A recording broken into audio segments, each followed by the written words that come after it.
ये आदमी अपने हाथ में एक खूबसूरत फूलों का गुलदस्ता लेकर अपनी पहली डेट पर जाने वाला है, लेकिन अगले ही पल वो नाली का ढक्कन खोल देता है। बिना कोई झिझक वो अपना हाथ अंदर डाल देता है। लेकिन चिंता मत करो, अंदर कोई खजाना नहीं है, सिर्फ एक छोटी सी फंसी हुई आवारा बिल्ली है। वो आधा भीतर घुस जाता है और काफी मशक्कत करने के बाद उस गरीब बिल्ली के बच्चे को बाहर निकाल लेता है। तभी अचानक उसे याद आता है कि उसकी डेट का समय हो चुका है। घबराहट में वो उस बिल्ली के बच्चे को पास खड़ी एक लड़की को पकड़ाता है और जल्दी से वहाँ से भागता है। रास्ते में वो अपनी गर्लफ्रेंड को कॉल करके सब कुछ समझाने की कोशिश करता है, लेकिन किस्मत को कुछ और ही मंजूर है। अपनी होने वाली पत्नी से उसकी पहली मुलाकात सिर्फ एक झलक तक ही सीमित रह जाती है। आखिरकार वो अपनी गर्लफ्रेंड तक पहुंच जाता है, लेकिन अब एक नई समस्या खड़ी हो जाती है। उसके कपड़ों से अजीब सी बदबू आने लगती है। गर्लफ्रेंड चिढ़ जाती है और वो बेबस होकर बताता है कि उसने अभी अभी एक बिल्ली को गटर से निकाला है। ये सुनकर लड़की प्रभावित तो होती है, लेकिन फिर भी उसे छोड़कर चल देती है। उदास होकर वो अकेला बैठ जाता है और शराब पीने लगता है।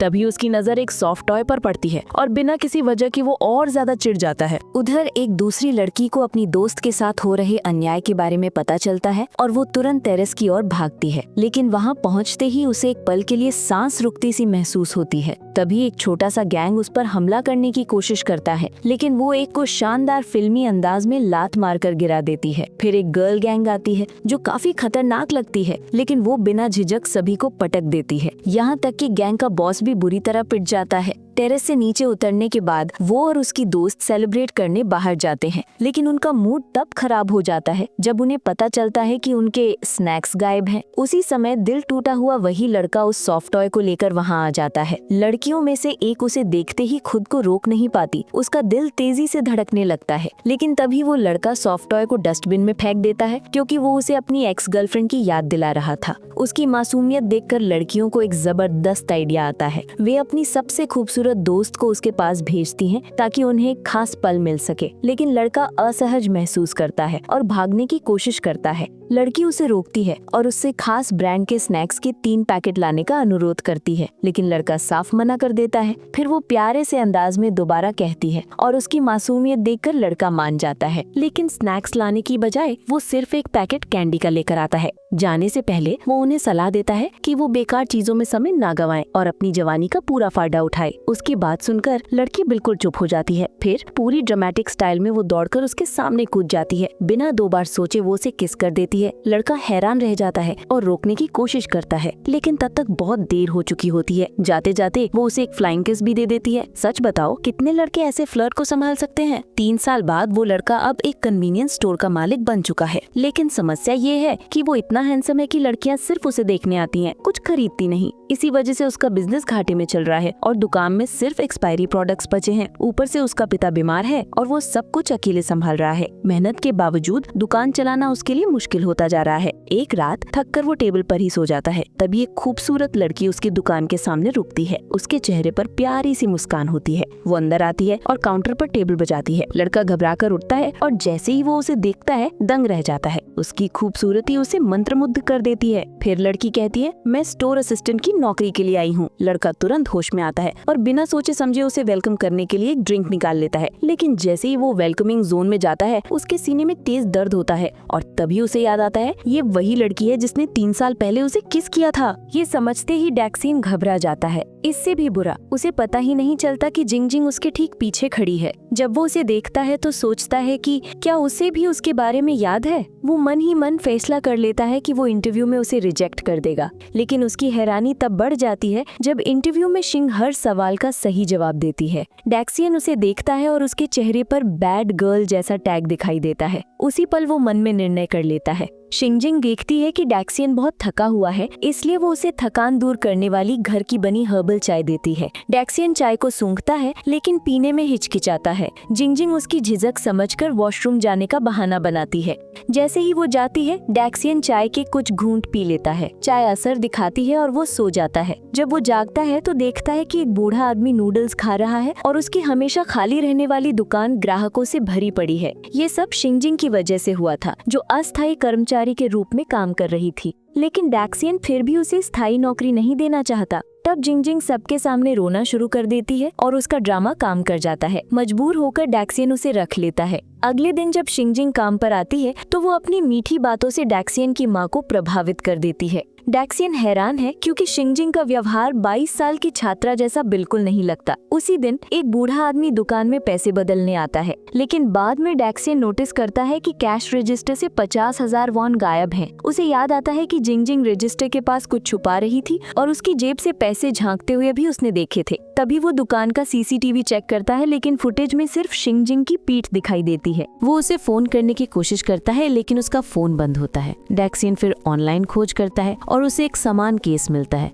शिंग के कॉन्ट्रैक्ट में दिए गए पते का इस्तेमाल करके वो उसके घर तक पहुंच जाता है। घर पहुंचकर वो सोचने लगता है कि शायद शिंगजिंग किसी गैंग से जुड़ी हुई है। खुद को तैयार करने के लिए वो घर के बाहर ही एक्सरसाइज करने लगता है, ये जाने बना कि अंदर बैठे लोग उसे देख रहे हैं। जैसे ही वो डोरबेल दबाता है, अंदर के लोग उसे खींचकर अंदर ले जाते हैं। डैक्सियन तो सिर्फ अपनी कर्मचारी को ढूंढने आया था, लेकिन गलती से वो पुलिस रेड में फंस जाता है। पुलिस उसे ग्राहक समझकर गिरफ्तार कर लेती है। स्थिति और उलझ जाती है जब अंदर मौजूद औरत का नाम भी शिंग होता है। पुलिस उसे जमीन पर दबोच लेती है, लेकिन डैक्सियन तुरंत कॉन्ट्रैक्ट निकालकर समझाता है कि वो अपनी कर्मचारी को ढूंढने आया था क्योंकि उसने दुकान से पैसे चुराए थे। ये समझकर कि सब गलतफहमी थी, पुलिस उसे छोड़ देती है। जब डैक्सियन वापस दुकान लौटता है तो पाता है कि चोरी हुई सिगरेट वापस रख दी गई हैं। शिंगजिंग गर्व से बताती है कि उसने सारी सिगरेट व्यवस्थित कर दी और 3 दुर्लभ हाजी पैक भी ढूंढ निकाले। पैसों की चोरी भी वापस हो चुकी थी। डैक्सियन उलझन में तो होता है, पर ज्यादा सवाल नहीं करता। तभी एक महिला पुलिस अधिकारी दुकान के सामने से गुजरती है और पूछती है कि क्या उसे वो चोर कर्मचारी मिल गई। शिंगजिंग ये सुन लेती है और समझ जाती है कि उसे चोर कहा जा रहा है। गुस्से में वो दुकान से बाहर निकल जाती है। डैक्सियन उसे रोकने की कोशिश करता है, लेकिन शिंगजिंग बताती है कि उसकी आंटी को पैसे की जरूरत थी और वो खुद ही सब समझा देती। वो कहती है कि डैक्सियन ने उसे बिना सच्चाई जाने जज कर लिया और फिर चली जाती है। डैक्सियन वहीं खड़ा उसे समझने की कोशिश करता रह जाता है। उस रात डैक्सियन शिंगजिंग के घर जाता है, लेकिन कोई दरवाजा नहीं खोलता।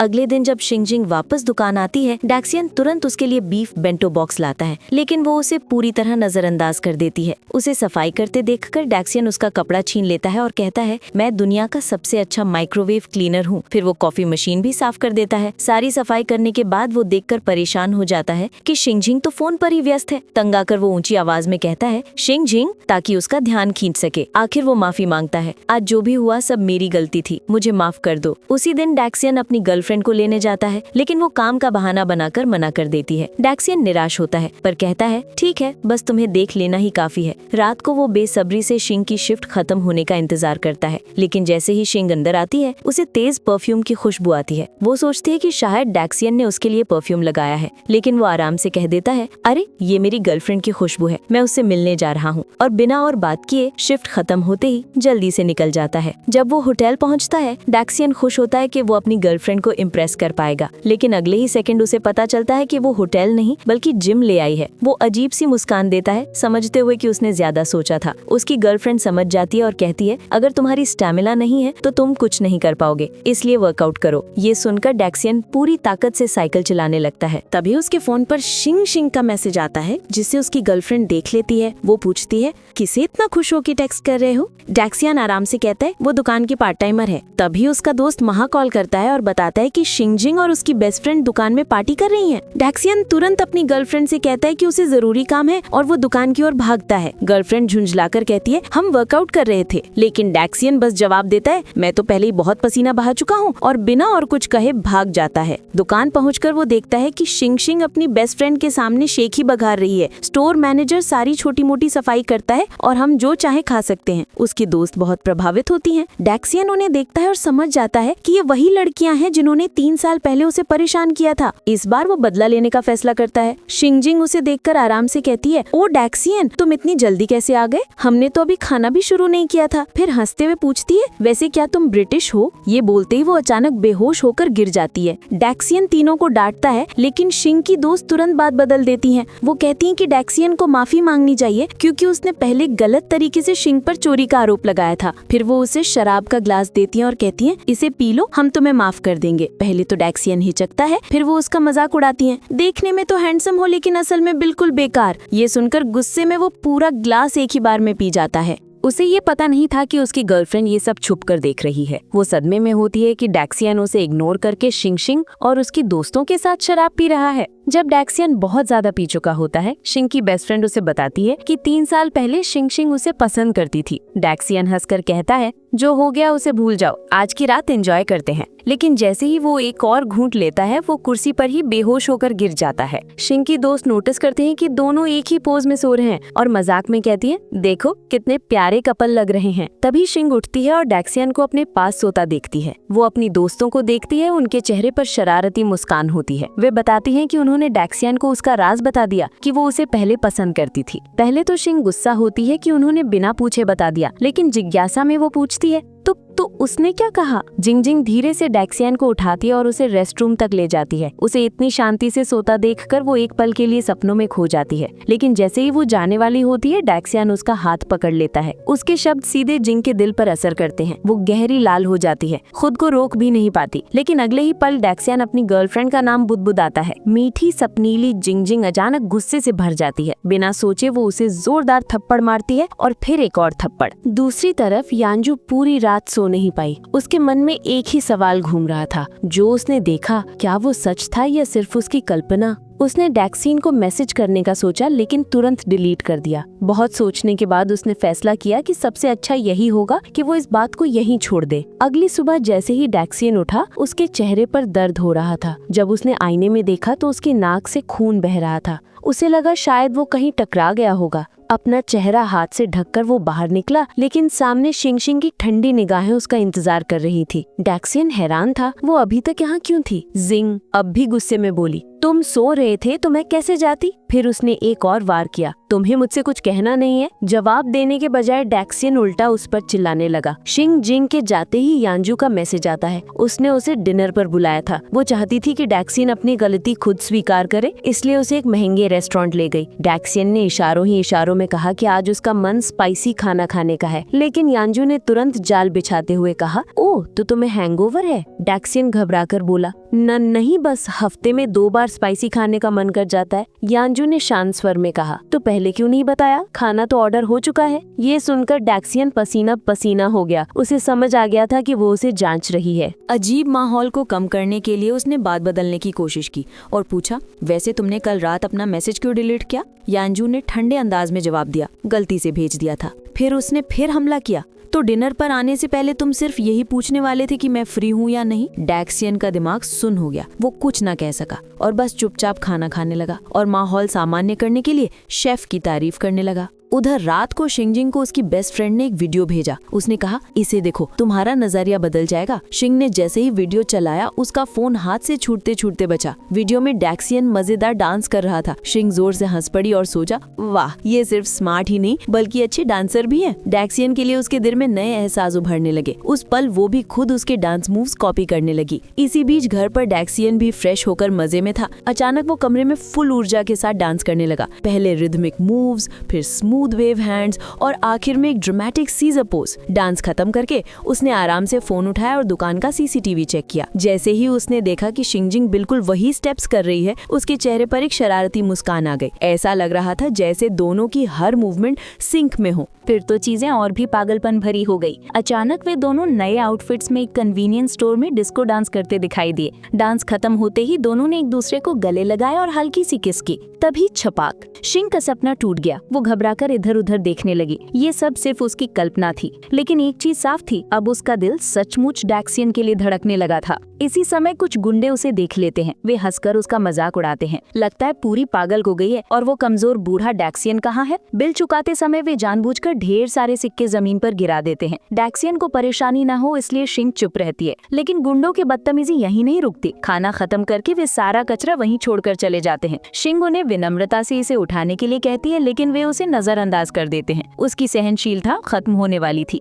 अगले दिन जब तीनों गुंडों में से एक काउंटर पर ध्यान बटा रहा था, बाकी दो चोरी छिपे सामान जेब में डाल रहे थे। जब उन्होंने कहा कि उन्हें कुछ खरीदना ही नहीं है, शिंग के भीतर का ज्वालामुखी फट पड़ा। इस बार वो चुप रहने वाली नहीं थी। उसने अपनी बेस्ट फ्रेंड को दुकान संभालने को कहा और खुद तेजी से उनके पीछे भागी। निर्भीक चेहरे से उसने कहा, जो चोरी किया उसके पैसे दो। गुंडा हंसते हुए बोला, तुम्हारा बॉस तो हमें कुछ नहीं कहता, तुम कौन होती हो? दूसरे ने कहा, मैं लड़कियों पर हाथ नहीं उठाता, समझदारी है तो हट जाओ। लेकिन जैसे ही लाल जैकेट वाला गुंडा देखता है कि जिंग जिंग बिल्कुल नहीं डर रही, वो अपने साथियों को बुलाता है। उन्हें पता नहीं था कि वो किससे उलझ रहे हैं। शिंग ने उन्हें फोर्सन नो शैडो किक से ऐसा धूल चटाया कि पूरी गैंग चंद सेकंड में ढेर हो गई। गुंडे माफी मांगने लगे। शिंग ने उन्हें कड़ाई से समझाया, जो भी सामान उठाया उसकी लिस्ट बना और जाकर दुकान पर पैसे चुका दो। उधर महा ने पूरा मामला वीडियो में रिकॉर्ड कर लिया था। शिंग ने उसे देखते ही वो डर के मारे कोने में छुप गया और घबराकर डैक्सियन को फोन करने लगा। शिंग उसके सामने आकर पूछती है, कुछ देखा क्या? महा डरते हुए बोला, मुझे रात में नाइट ब्लाइंडनेस है, मैं सिर्फ चीजों की खुशबू से पहचान सकता हूँ। शिंग हंसी और बोली, सही जवाब। इसी दौरान डैक्सियन की गर्लफ्रेंड शॉप पर आती है और शिंग की दोस्त को देखकर राहत की सांस लेते हुए सोचती है, ओह तो ये डैक्सियन की नई पार्ट टाइमर है। लेकिन बाहर निकलते ही वो चश्मा उतारकर सोचती है, क्या मैं सच में सिर्फ किसी घुंघराले बालों वाली लड़की के लिए परेशान हो रही थी?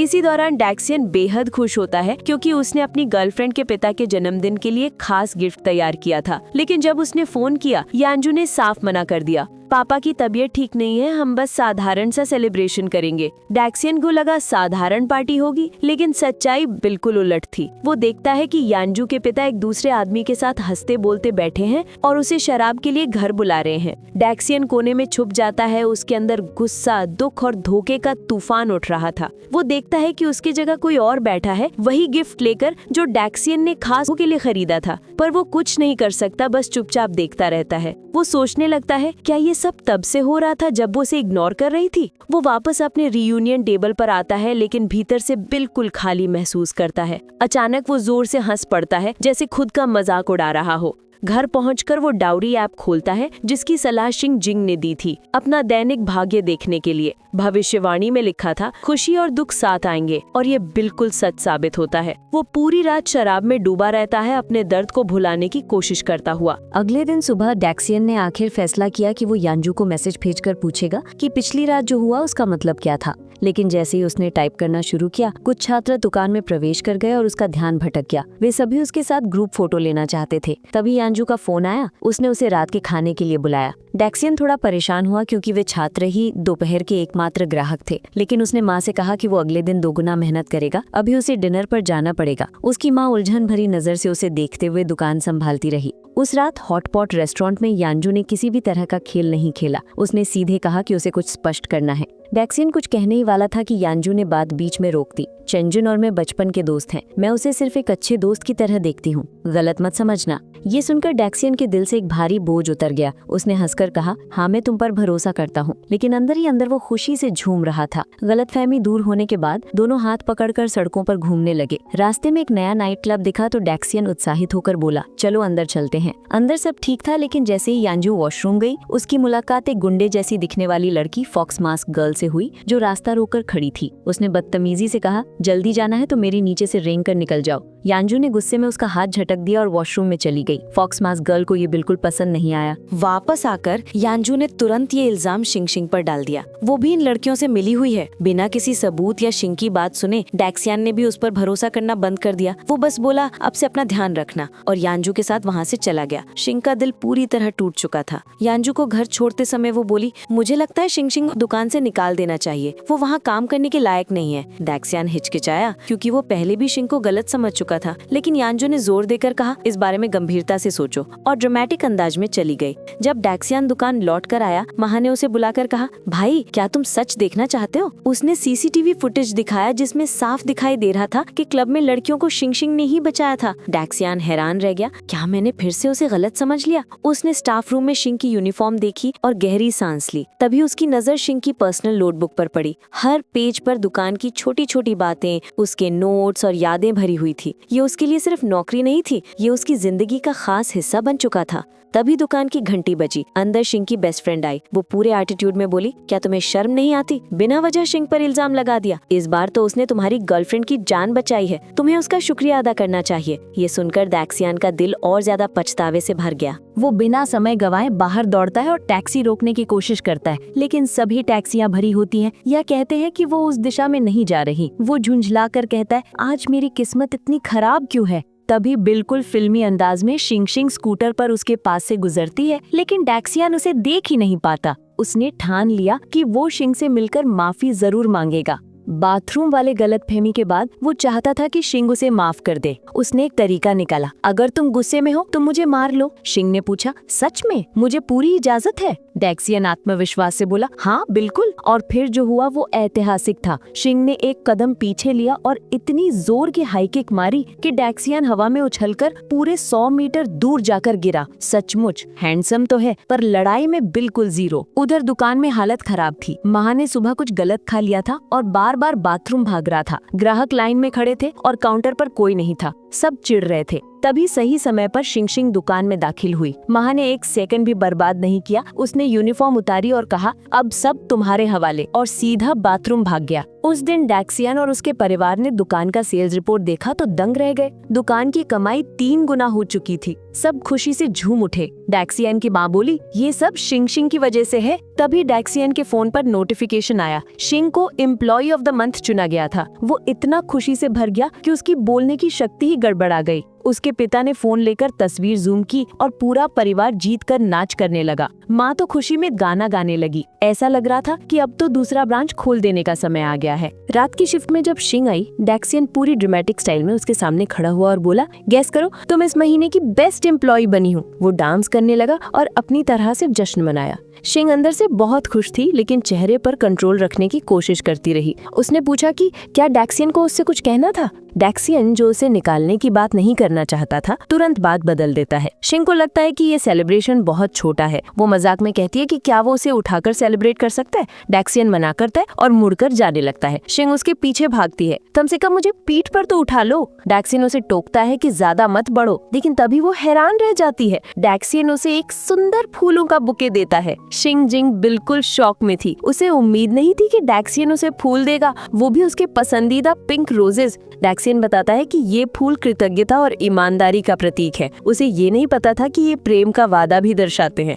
शिंग खुशी से भर जाती है और मजाक में कहती है कि अगर वो पीठ पर बिठाए तो ये पल और बेहतर हो जाएगा। मजबूर होकर डैक्सियन 3 सेकंड के लिए उसे पीठ पर उठा लेता है, लेकिन शिंग फिर बच्चे जैसी शरारत करने लगती है और उतरने से मना कर देती है। तभी अचानक यांजू अंदर आती है। माहौल तुरंत अजीब हो जाता है। डैक्सियन घबरा कर कहता है कि वे बस सेलिब्रेट कर रहे थे। शिंग भी कह देती है कि ये सब मजाक था। यांजू आश्चर्यजनक रूप से शांत रहती है और शिंग को जश्न के खाने के लिए साथ चलने का निमंत्रण देती है। डैक्सियन असहज महसूस करते हुए मना कर देता है और कहता है कि किसी को दुकान संभालनी होगी। तभी संयोग से महा अंदर आता है। तीनों उसे घूरते हैं और शिंग और डैक्सियन दोनों उसके मूड को महसूस कर लेते हैं। यांजू उन्हें एक हाई एंड रेस्टोरेंट ले गई। मैनेजर ने उनका गर्मजोशी से स्वागत किया, लेकिन साधारण कपड़े पहने होने की वजह से शिंग शिंग को नजरअंदाज किया गया। जब ऑर्डर देने की बारी आई, शिंग अंग्रेजी मेन्यू समझने में उलझ गई और यांजू ने उसका मजाक उड़ाते हुए हंसी। इसके बाद यांजू ने जानबूझकर महंगी वाइन के बारे में मैनेजर से बातचीत की और डैक्सियन से कहा कि वो उसकी वाइन सर्व करे ताकि वो अपना रुतबा दिखा सके। शिंग को गहरा अपमान महसूस हुआ। खाने का माहौल बहुत तनावपूर्ण था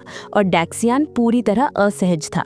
रेस्टोरेंट से निकलते समय यांजू और डैक्सियन हाथ पकड़कर आगे चल रहे थे, जबकि शिंग शिंग पीछे पीछे अकेली चल रही थी। तभी दुकान से डिलीवरी का फोन आया। डैक्सियन जोर से रिस्पॉन्डिंग करने लगा तो यांजू चिढ़ गई। उसका हाथ छोड़ दिया और बोले कि वो धीरे बोले, जैसे वो उसे जानती ही ना हो। फोन खत्म होने के बाद डैक्सियन ने शिंग को दुकान का काम समझाया और यांजू को घर छोड़ने की पेशकश की, लेकिन उसने मना कर दिया। तभी लियू नाम का लड़का, जो यांजू को पसंद करता था, वहाँ आ गया। अपनी गर्लफ्रेंड को एक और लड़के के साथ देखकर डैक्सियन बेचैन हो गया। उधर शिंग दुकान से कुछ पैसे चुपचाप लेती हुई दिखाई गई। घर पहुंचकर डैक्सियन ने देखा कि यांजू ने उसके किसी भी मैसेज का जवाब नहीं दिया था। वो पूरे दिन की घटनाओं को सोचता हुआ गहरी चिंता में डूब गया। इसी बीच एक और घटना सामने आती है। एक बेटी अपनी माँ को कपड़े खरीदने ले जाती है और कहती है कि कोई भी पसंद का कपड़ा चुन ले। माँ, जो लंबे समय से कुछ नहीं खरीद पाई थी, बहुत खुश होती है। लेकिन जब बिल देने की बारी आती है, कैशियर बताता है कि बेटी जल्दी में एक 2,50,000 वॉन का ड्रेस लेकर बिना पैसे दिए निकल गई।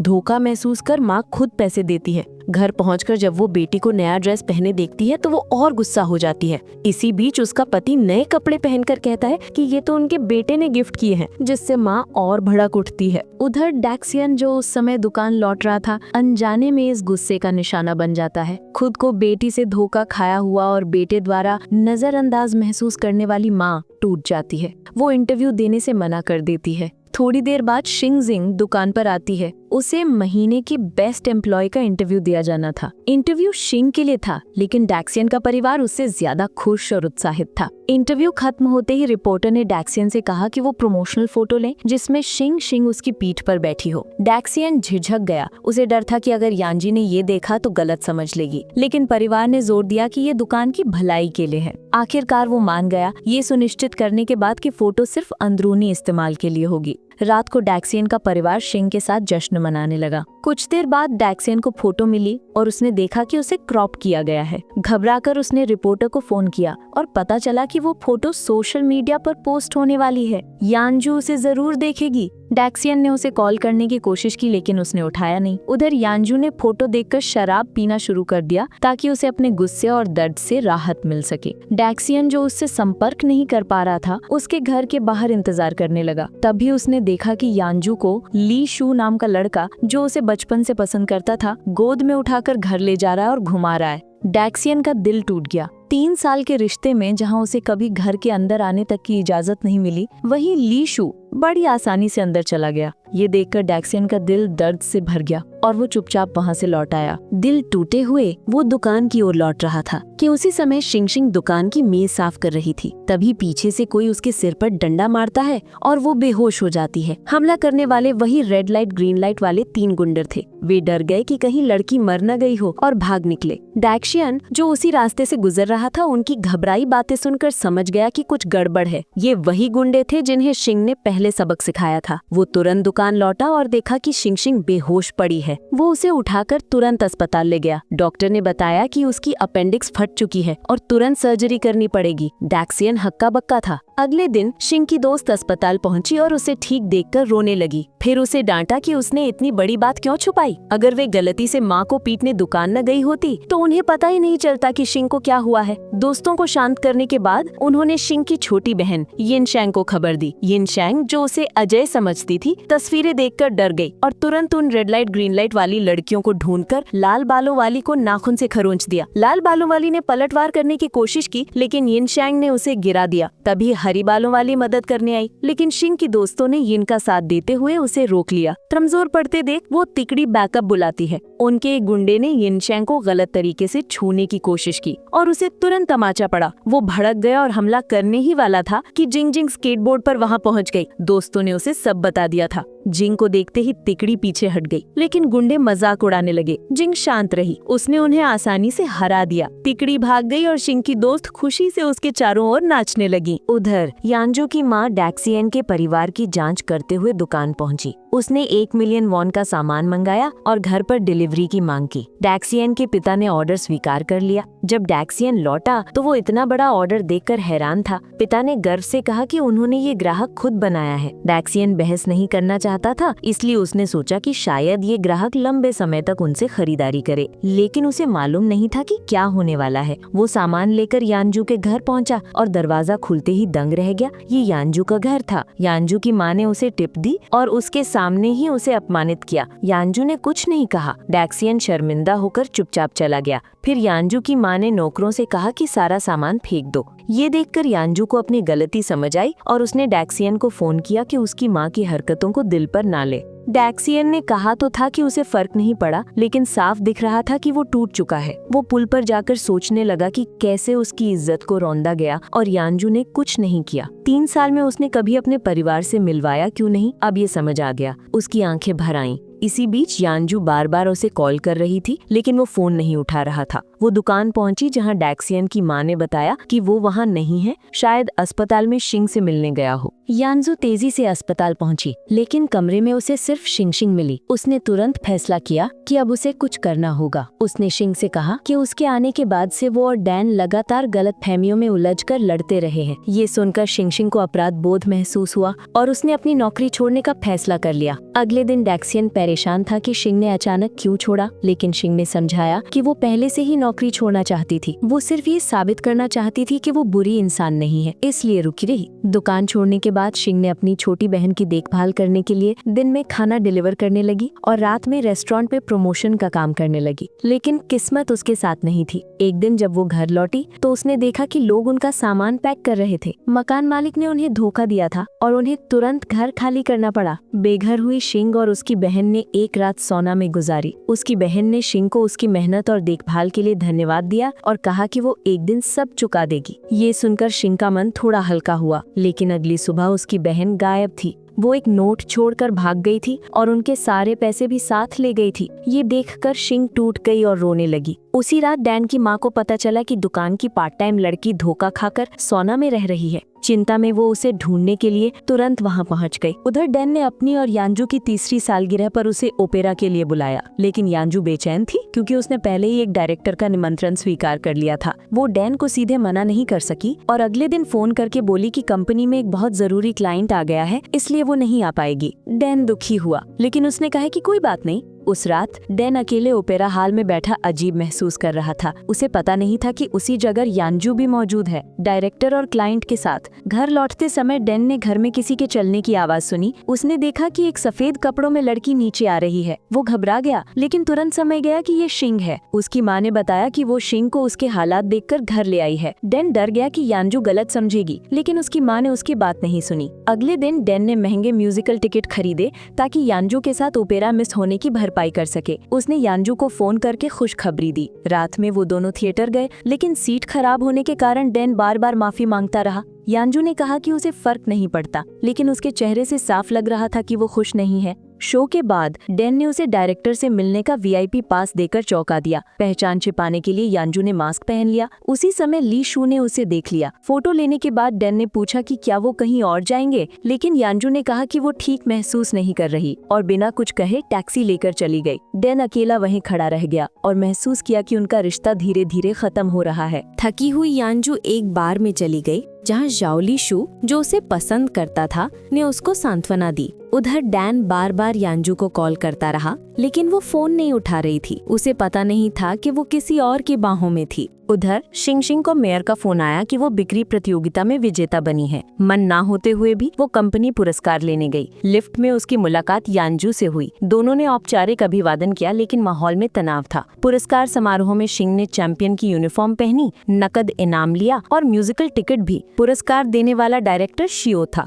समारोह के बाद शिंग ने यांजू को घेर लिया और कहा कि उसने झूठ बोला और डैन को छोड़कर डायरेक्टर शियो के साथ म्यूजिकल देखने गई। यांजू ने कहा कि ये उसकी निजी बात है, लेकिन शिंग ने कहा कि उसने नौकरी इसलिए छोड़ी थी ताकि वो यांजू और डैन के रिश्ते में बाधा ना बने, और यांजू ने उसी के साथ छल किया। अपने रिश्ते के बारे में सोचते हुए यांजू को पछतावा हुआ और वो डैन को खोजने दुकान पहुंची, लेकिन वो वहाँ नहीं था। माँ ने बताया कि शायद वो घर गया है। यांजू डैन के घर गई, जहाँ उसकी माँ ने पहचान कर उसे अंदर बुला लिया। इसी दौरान माँ ने डैन को मैसेज कर दिया कि यांजू उसे ढूंढ रही है। डैन तुरंत घर की ओर भागा। घर के दरवाजे पर ही शिंग भी पहुंच गई। यांजू ने दोनों को साथ देखकर तुरंत गलतफहमी पाल ली और डैन की सफाई सुने बिना ही टैक्सी लेकर चली गई। डैन ने बहुत कोशिश की उसे रोकने की, लेकिन वो चली गई। डैन वहीं टूट कर रह गया। शिंग को अपराध बोध हुआ और वो दुकान पहुंच गई। डैन से पूछा कि उसने यांजू को क्यों नहीं बताया कि वो नौकरी छोड़ चुकी है। डैन ने कहा कि उसे मौका ही नहीं मिला। रात को डैन दुकान के काउंटर पर बैठकर यांजू के गुस्से और उसके अनपढ़े मैसेजों के बारे में सोचकर रोने लगा। उसे लगा कि वो अपना रिश्ता ऐसे टूटने नहीं देगा। वो यांजू के घर गया,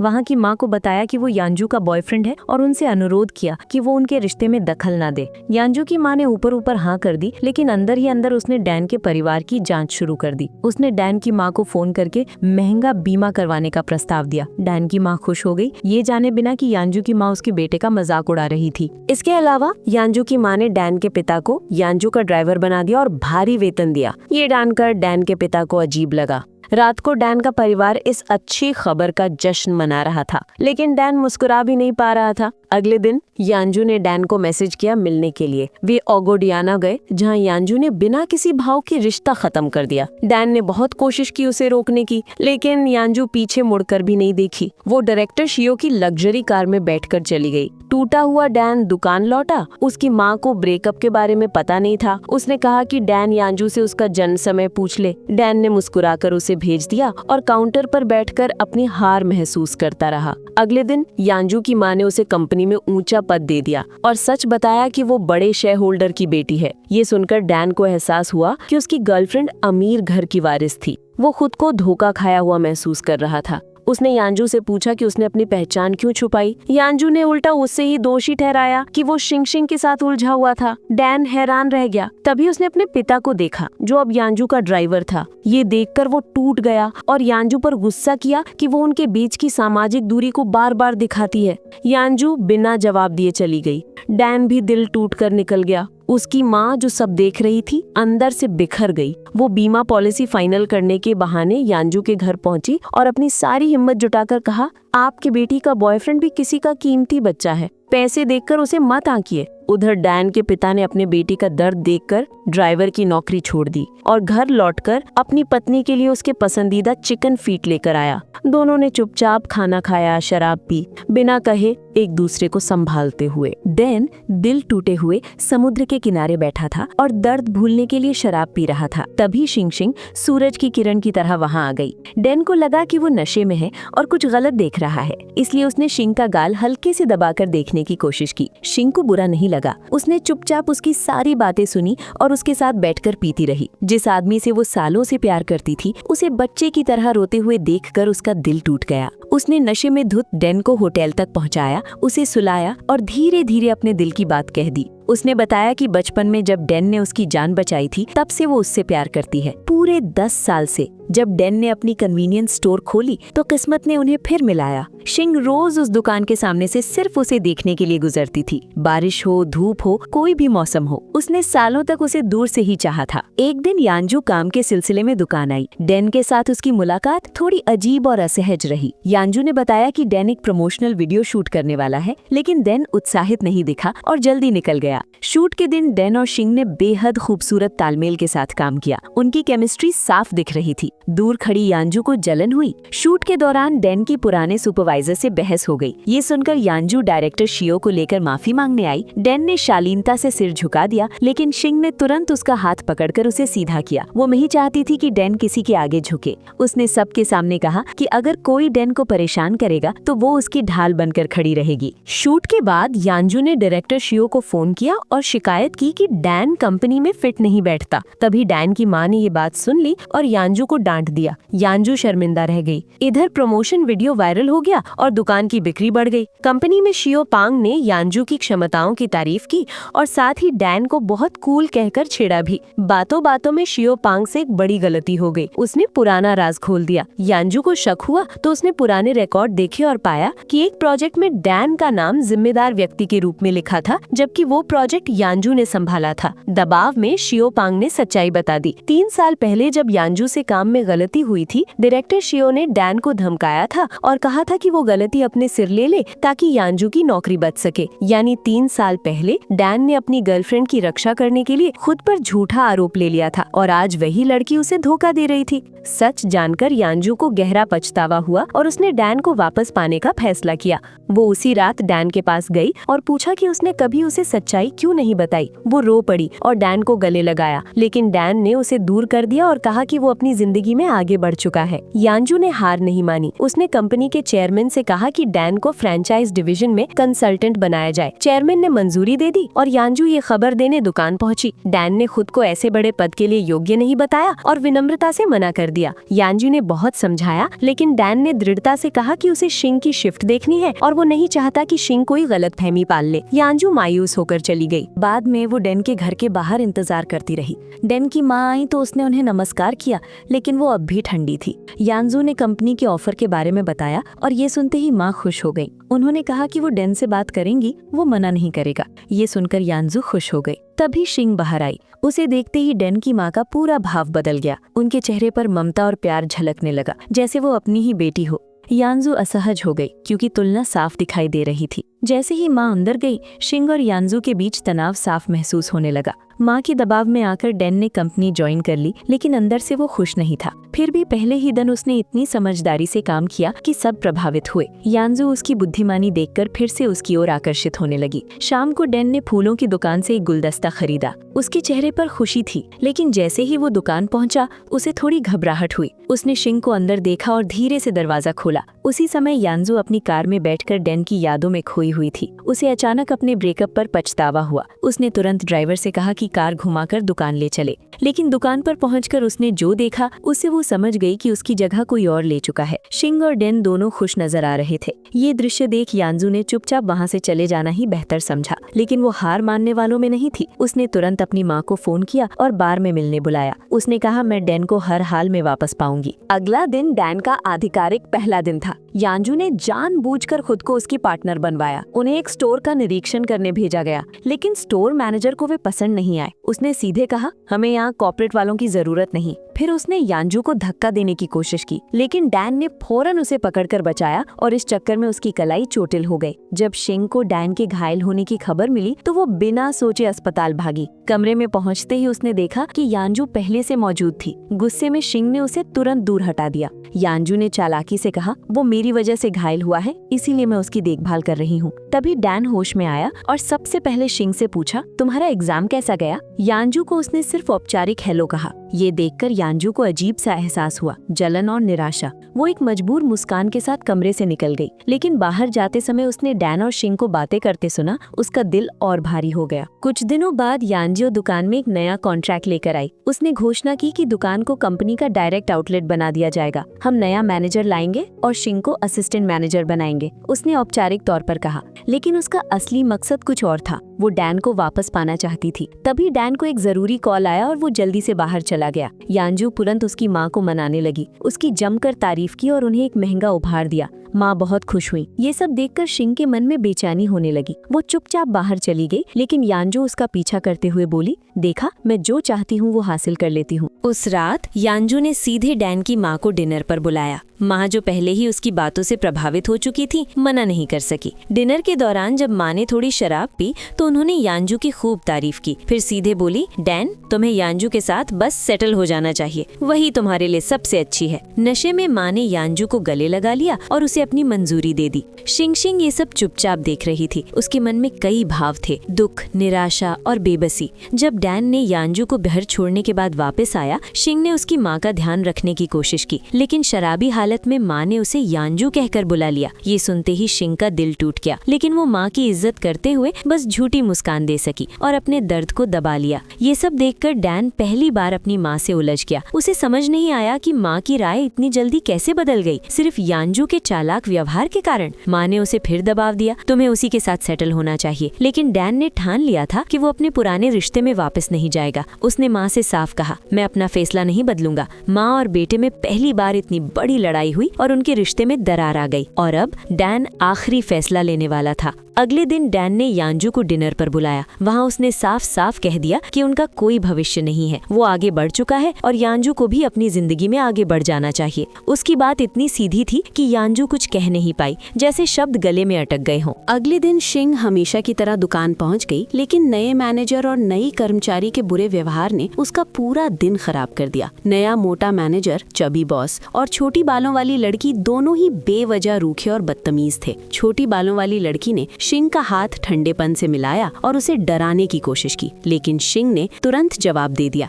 जिससे लड़की की पहली कोशिश ही नाकाम हो गई। शर्म छिपाने के लिए चबी बॉस ने जानबूझकर शिंग को पूरा शेल्फ दोबारा अरेंज करने को कहा, ताकि उसे एहसास हो जाए कि अब दुकान में उसकी कोई ताकत नहीं बची। शिंग डैन के लिए कोई और समस्या न बढ़ाने के लिए चुपचाप काम करती रही। काम खत्म करके जब शिंग वॉशरूम गई, उसके दिमाग में दुकान की ढेर सारी यादें घूमने लगी। डैन के साथ बिताए पल, वो स्टडी टेबल जो उसने खास उसके लिए सजाई थी, उनकी छोटी छोटी लड़ाइयाँ, शराब वाली रात की मजेदार लड़ाई और वो गर्माहट जब घायल होने पर डैन ने उसकी देखभाल की थी। ये सब सोचकर वो समझ गई कि सब कुछ बहुत बदल चुका है। अब वो डैन की वही मुस्कान भी नहीं देख सकती थी।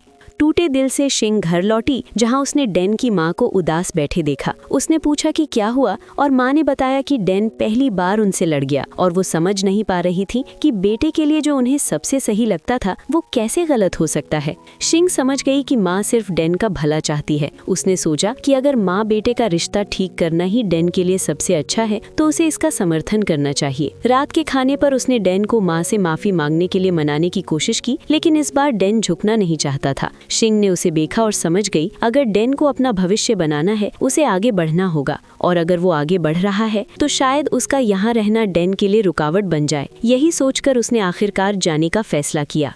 उस रात बिना किसी आवाज के उसने अपना सामान पैक किया, दुकान और घर पर एक आखिरी नजर डाली, फिर धीरे धीरे नीचे उतरी और डैन के कमरे की तरफ देखा जहां वो शांति से सो रहा था। ये उसका अंतिम अलविदा था। अगली सुबह जब डैन शिंग के कमरे में गया तो वहां सिर्फ एक छोटा सा गिफ्ट और एक चिट्ठी मिली। समझते ही कि शिंग सच में चली गई है, वो घबरा गया। उसने उसे फोन किया लेकिन मोबाइल बंद था। वो पुलिस स्टेशन भी दौड़ गया लेकिन वहाँ भी कोई जानकारी नहीं मिली। टूटे मन से वो दुकान के सामने खड़ा रहा। वो दुकान जो कभी उसका घर लगती थी अब अजनबी लग रही थी। हर जगह शिंग की यादें थी। उसका यूं अचानक चले जाना उसके लिए बहुत बड़ा सदमा था। घर जाकर उसने सिर्फ एक सादा नूडल कप खाया, लेकिन शिंग के बिना खाना निगलना भी मुश्किल था। उधर शिंग अब एक गांव में शांत जीवन जीने लगी, जहां वो एक छोटे से नर्सरी गार्डन में काम करती थी। एक रात काम करते हुए उसने देखा कि कुछ गुंडे एक बच्चे को धमका रहे हैं। बिना सोचे उसने उन्हें रोक दिया और आसानी से हरा दिया, लेकिन बच्चे ने धन्यवाद देने के बजाय शिकायत की कि उसने बिना वजह दखल दिया।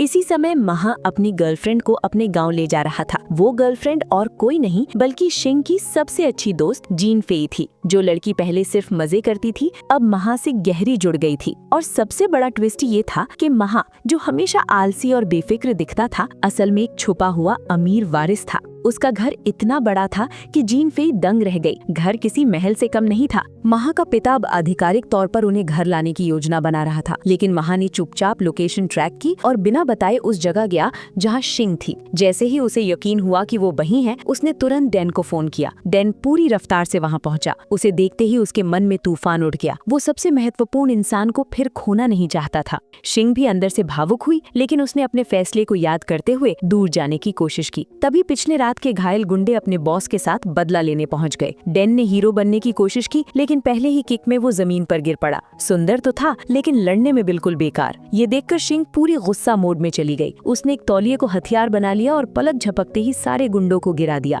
बड़े वाले गुंडे को भी उसने अपने सिग्नेचर सीजर लॉक से मात दे दी। फिर तुरंत डैन की तरफ भागी और घबरा कर पूछा, तुम ठीक तो हो? बाद में दोनों ने दिल से बात की। डैन ने वादा किया कि वो शिंग के फैसले का सम्मान करेगा। फिर उसने उस छोटी लड़की का जिक्र किया जिसने 10 साल पहले उससे मदद मांगी थी। वो लड़की और कोई नहीं, शिंग ही थी। डैन को समझ आया कि शिंग 10 साल से उसका इंतजार कर रही थी और अब उसकी बारी है, वो शिंग का इंतजार करेगा। डैन ने अपनी हाई प्रोफाइल नौकरी छोड़ दी। जब यांजू ने उसे रोकने की कोशिश की तो उसने बस एक हल्की मुस्कान दी और चला गया। यांजू समझ गई कि वो अब कभी भी डैन को वापस नहीं पा सकेगी। उसी रात वो सड़क किनारे बैठे हुए अपनी माँ से कह रही थी कि वो विदेश जाने वाली है। माँ ने मना किया, लेकिन इस बार यांजू का फैसला पक्का था। उधर डैन की माँ को एक अमीर औरत ने फोन किया और बताया कि 3 साल पहले डैन ने सिर्फ यांजू के लिए कंपनी छोड़ी थी। ये सुनकर माँ समझ गई कि वो हमेशा डैन पर गलत दबाव बनाती रही और शिंग ही थी जो हमेशा उसके बेटे का भला चाहती थी। वो भावुक हो गई और समझ गई कि उसकी गलती ने शिंग को कितना दुख पहुंचाया होगा। डैन ने अपना असली सपना बताया, अपने माता पिता का साधारण और खुशहाल जीवन। ये सुनकर माँ की आंखें भर आईं। उसी समय शिंग को उसका एग्जाम क्वालिफिकेशन लेटर मिला। वो खुशी से उछल पड़ी, लेकिन दिक्कत ये थी कि सर्टिफिकेट सीधे डैन के घर पहुंचा था। उस रात चुपकी से वो डैन के घर अपना सर्टिफिकेट लेने गई। कागज पलटते समय अचानक डैन के माता पिता घर लौट आए। डर के मारे शिंग कोने में छिप गई। छिपी हुई थी, लेकिन जब उसने सुना कि डैन ने नौकरी छोड़ दी है तो वो खुद को रोक नहीं पाई और जोर से प्रतिक्रिया दे बैठी। उसकी आवाज सुनकर डैन के माता पिता ने उसे वहीं छिपा पाया। माँ चिंता से उसके पास आई और पूछा, शिंग शिंग तुम ठीक हो? ये सुनते ही शिंग के आंसू रुक नहीं पाए। वो बस रोती रही। उधर डैन दुकान पर अकेला था। शिंग के बिना उसके दिन खाली और थके हुए थे। वो 3 3 दिन और 3 रात लगातार काम करता रहा। एक दिन जब दुकान बंद करने के बाद जब वो थक कर बैठा, उसने देखा कि शिंग शिंग सामने खड़ी थी। उसकी आंखों में वही प्यार था जो डैन ने इतने दिनों में महसूस किया था। शिंग धीरे से बोली, क्या तुम जानते हो मैं तुम्हें कितना मिस करती थी? डैन की आंखों में आंसू आ गए। मैं तुम्हें उससे ज्यादा मिस करता था। उसने आगे बढ़कर उसका हाथ पकड़ लिया। दुकान की हर चीज, हर पल मुझे तुम्हारी याद दिलाता है। शिंग धीरे से बोली, धन्यवाद तुम्हारा इंतजार करने के लिए, मुझे वापस बुलाने के लिए। उसने हिचक कर पूछा, क्या मैं तुम्हें गले लगा सकता हूँ? शिंग हल्का सा मुस्कुराई और शर्माते हुए बोली, नहीं, मैं पहले तुम्हें गले लगाऊंगी। और वो उसे कसकर गले लगा लेती है। इसी समय माहा, जो अब एक प्रोफेशनल मांगा आर्टिस्ट बन चुका था, उनकी कहानी पर एक मांगा बनाया। उसका नाम रखा कन्वीनियंस टोस्टा। और इस तरह डैन और शिंग शिंग की कहानी एक खूबसूरत अंत तक पहुंच गई। अगर आपको ये रिकैप पसंद आया हो तो वीडियो को लाइक और चैनल को सब्सक्राइब करें और अपने विचार कमेंट्स में बताएं। मिलते हैं अगले वीडियो में।